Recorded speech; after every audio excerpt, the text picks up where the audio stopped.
everyone, welcome to the channel. So today I want to talk about the upcoming How to Train Your Dragon remake. Many people, myself included, see a lot of these remakes as just cash grabs and soulless. So the director came out and said some things about the upcoming remake, specifically saying he took this project because he didn't want another soulless remake, which is hopefully a good sign. Although he is a director, he might be a little biased. But he is actually a veteran director, and he worked on the original 3 How to Train Your Dragon movies, and also Lilo and Stitch from 2002. So he definitely has a lot of experience, including with this specific franchise, so maybe it will turn out better than we hope. But Dean Dubois, who helmed the 2010 animated movie How to Train Your Dragon, reveals why he took the role directing Dreamwork's 2025 live-action remake. The new movie, arriving in theaters on June 13th, also features a returning cast in addition to many new faces, including Mason Thames as Hiccup, Nico Parker as Astrid Hofferman, and Nick Frost as Gobber, among others. Gerald Butler, who voiced Stoic the Vast in every other entry in the franchise, is reprising his iconic role. So it is really cool to see a lot of returning faces, and seeing actors reprise their roles from the original. I guess you could argue that you could just watch the original anyway, so what's the point? But maybe it'll be kinda cool, who knows? I'm trying to be optimistic. Especially after the disaster that was Snow White, and Lilo and Stitch changed so much from the original that, in my opinion, were not improvements. And given the people behind this remake, including the director, being the same as the original, maybe they'll be more understanding with the source material. That would be neat at least. Anyway, in an interview with Screen Rant's Ash Crossan, Dubois shed some light on why he pursued the live-action remake of the 2010 animated movie. The director revealed that it was a relief learning that longtime fans have had a positive viewing experience, sharing that he took the project because he wanted to safeguard the remake. And here we have the actual quote. "A relief for sure, because I knew that people were going to be very protective of the movies that they loved and they didn't want to see them messed with. And so there was a danger of just disappointing people with yet another soulless remake. And from the very beginning I said, if you're really thinking about doing this, please let me do it because I share that sentiment." I wonder where he was for Lilo and Stitch. But regardless, I'm not a fan of live-action remakes of animated movies in general because I feel like they're usually disappointing versions of those movies that I love, and so this allowed me to put my convictions to the test. Can we keep everything about the story that people have come to love and bring embellishments in terms of a deeper mythology, richer character interactions, and more immersive action? So that is pretty interesting. Someone coming at it from the position of not really appreciating these remakes, but also kind of wants to take a crack at it himself and see if he can do a remake justice while still being faithful to the original. I still stand by the idea that they should be remaking movies that didn't do very well at the box office originally, or maybe had potential but didn't live up to that potential. Like, for example, Atlantis or Treasure Planet from Disney, along with The Black Cauldron,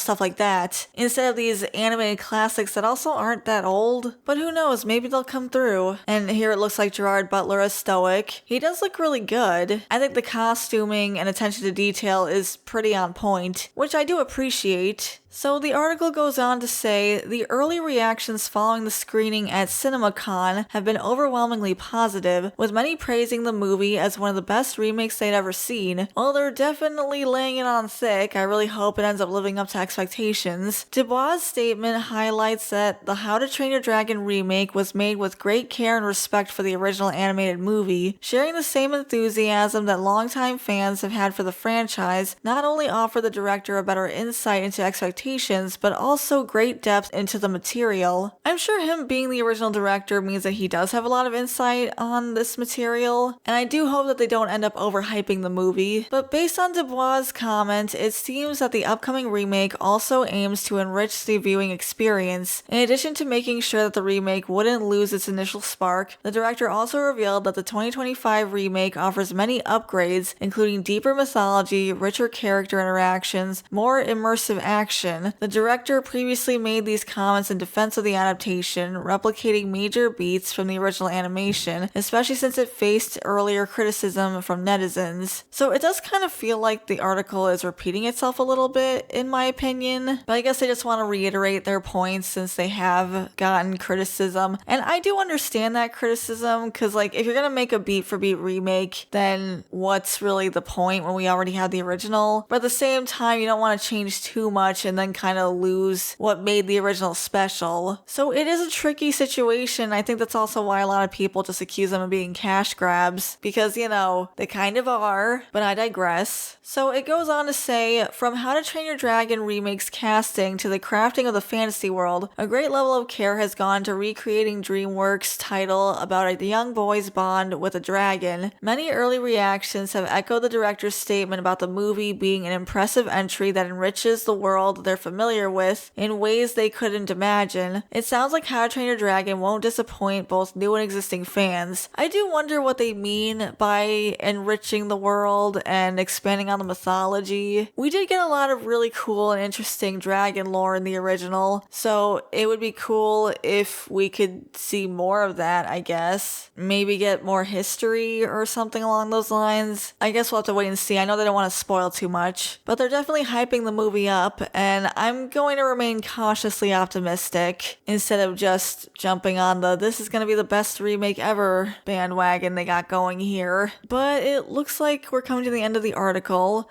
Based on everything I've heard so far, Dubois' remake of his 2010 animated movie is a must-watch this summer. As teased in How to Train Your Dragon's official trailer, audiences can expect a lot of heart, humor, and action. It also sounds like the PG-rated movie could end up being an even bigger hit than Disney's Lilo and Stitch. I think that's also a very big claim, and I also think it's interesting that this is the same director as the original Lilo and Stitch, so I wonder if he's trying to like compete with himself a little bit, even though he was not involved, from what I understand, with the remake, the recent remake. But that movie did do very well for Disney, with some speculating that it'll hit $1 billion within the coming weeks. And it would be interesting if How to Train Your Dragon ended up doing similar numbers. I have no idea though if that is something that could happen. I do know that Toothless is a very popular character, but I'm not entirely sure if he's more popular than Stitch, who has been a marketing juggernaut for Disney, but I'm not that familiar with Toothless's marketing and merchandising, but I do know he's obviously very popular, so it could be interesting to compare the two. But yeah, they're really hyping it up.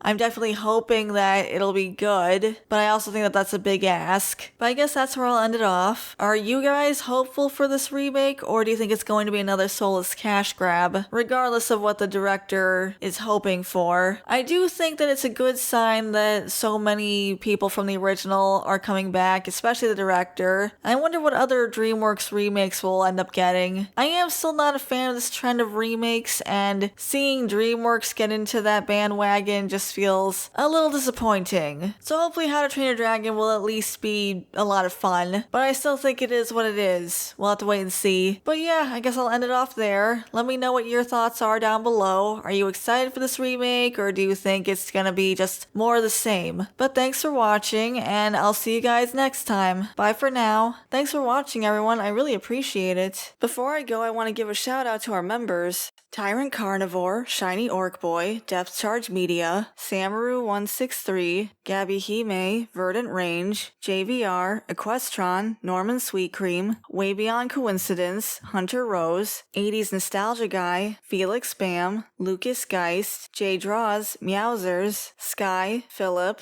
Isaac Martinez, Garcia XV Legend, Tobias Weller, Bandito Bane, Mac B909, Dakari the Professor, Todd McCaffrey, Omni Fair, Cavalcoj, Strider Exile, Phil C, Killer Bomb, Slawa Saporiguez, Entwined Boot 301, Griffin of Might, Frankie Camarillo, Datadyne Executive, Crimson Phantom, Jin the Goblin, Papa Hud 69, The Gengar King, and Daunter. Thank you for the support, and if you want to become a member, you can hit the join button next to the subscribe button. We also have Buy Me Coffee if you want to support us that way. And if you enjoyed the video, leave a like and subscribe to the channel, and that part's free. Thanks again for watching, and I'll see you all next time. Bye for now.